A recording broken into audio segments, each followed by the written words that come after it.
भैया ने बहुत पतली तौलिया पहन रखी थी और उसके कारण कुछ ऐसा दिखाई दे रहा था जिसे देखकर मेरी स्थिति और ख़राब हो गई। शर्म तो दूर की बात है, मैं अपनी नज़रें भी उनकी ओर से हटा नहीं पा रही थी। उसके बाद, नमस्कार मित्रों, मेरा नाम वंशिका है। मित्रों, आज मेरे बड़े भैया मेरे घर सोने आए थे, लेकिन उनके आने के कारण मैं उन कामों को नहीं कर पा रही थी जो मैं सामान्य तरीके से रोज़ रात के अंधेरे में करती थी। उन कामों में मुझे बहुत शांति और सुकून मिलता है, लेकिन मैंने क्या कभी सोचा था कि आज रात कुछ ऐसा होगा कि मैं पूरी पसीने में भीग जाऊंगी। उन्होंने मुझे बस कुछ ही देर में पागल कर दिया और अब मैं वो सब आपको बताने जा रही हूँ। दोस्तों, मैं जयपुर में रहती हूँ। मेरी उम्र 24 साल की है। मैं अभी तक अविवाहित हूँ और मैं सोच रही थी कि शायद मैं कभी विवाह नहीं करूँगी। एक बार मैंने प्यार में धोखा खाया था। दोस्तों, बहुत ही रोमांचक कहानी है, पूरा सुनिएगा ज़रूर। दोस्तों, वीडियो में आगे बढ़ने से पहले एक छोटा सा रिक्वेस्ट है कि वीडियो को लाइक और हमारे चैनल को सब्सक्राइब ज़रूर कीजिएगा और प्यारा सा कमेंट भी कर दीजिएगा। दोस्तों, चलते हैं आज की कहानी की तरफ। और तभी से मैंने प्रेम करना छोड़ दिया। मैंने सोचा सभी लड़के एक जैसे होते हैं और तभी मैंने तय किया कि मैं कभी किसी लड़के के फंदे में न फंसूं। यही कारण है कि मैं विवाह नहीं की।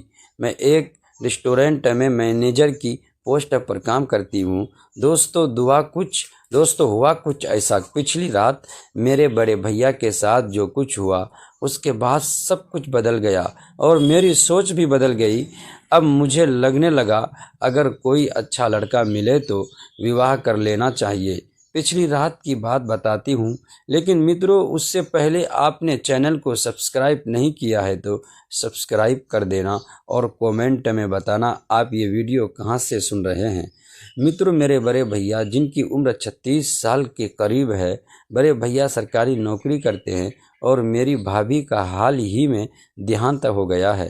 रात के समय हम खाना खाकर मोबाइल देख रहे थे। फिर मैं और बड़े भैया छत पर टहलने गए। बड़े भैया नीचे सो रहे थे और मैं पहले फ्लोर पर अपने बगल के कमरे में अपने छोटे बहन भाइयों के साथ सो रही थी। रात के करीब 12 बज के बड़े भैया मेरे कमरे में आकर बोले, वंशिका, मुझे नींद नहीं आ रही है, चलो थोड़ी देर कुछ बातें करते हैं।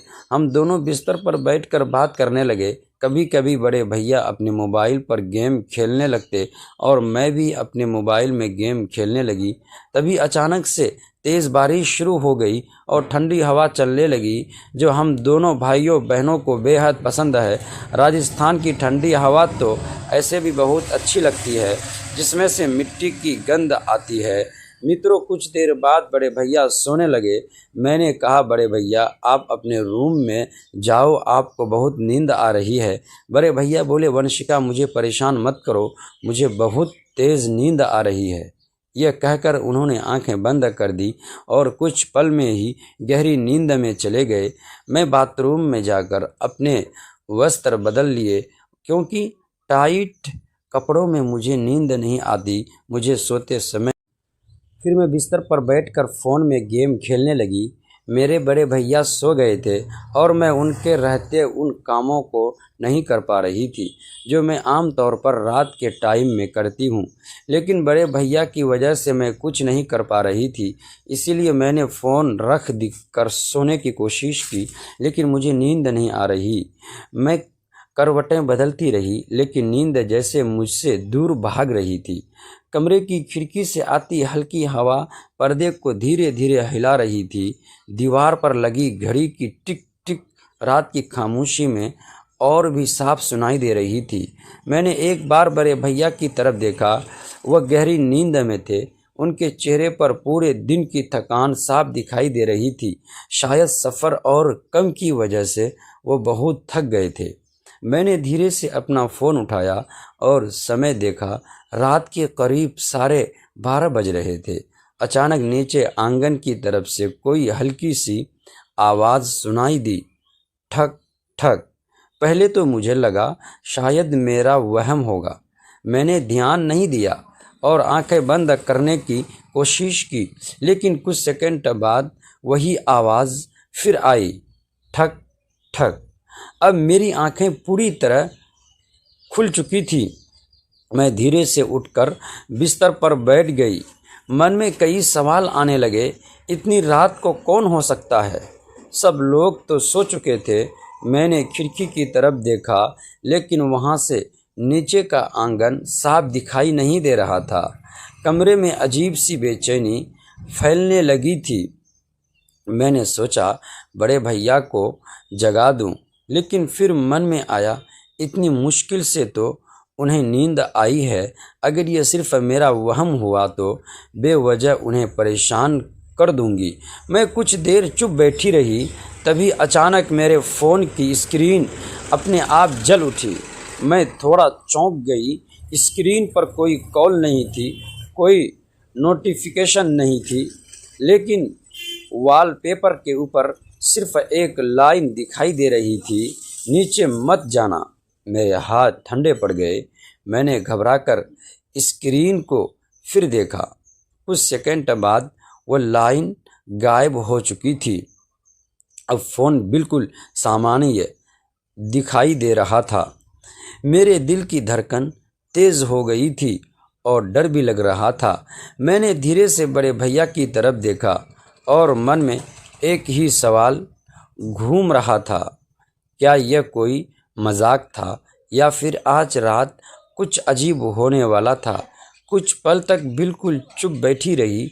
कमरे में वही सन्नाटा था। बाहर कहीं दूर किसी कुत्ते के भौंकने की आवाज़ आ रही थी और दीवार घड़ी की टिक टिक अब पहले से ज़्यादा तेज़ महसूस हो रही थी। मैंने अपने फ़ोन को दोबारा हाथ में लिया और स्क्रीन लॉक खोल कर नोटिफिकेशन चेक करने लगी। हर ऐप एक एक करके खोल कर देखा, लेकिन कुछ भी अजीब नहीं था। न कोई मैसेज, न डिस्टर्ब कॉल। मैंने मन ही मन खुद को समझाया, शायद नींद नहीं आने की वजह से मुझे ऐसा लगा होगा। लेकिन तभी नीचे से फिर वही आवाज़ आई, ठक ठक। इस बार आवाज़ पहले से थोड़ी साफ साफ थी। मैं एकदम सीधी बैठ गई। मेरी नज़र अपने आप कमरे के दरवाजे की तरफ चली गई। ऐसा लग रहा था जैसे बाहर कोई बहुत धीरे धीरे चल रहा हो।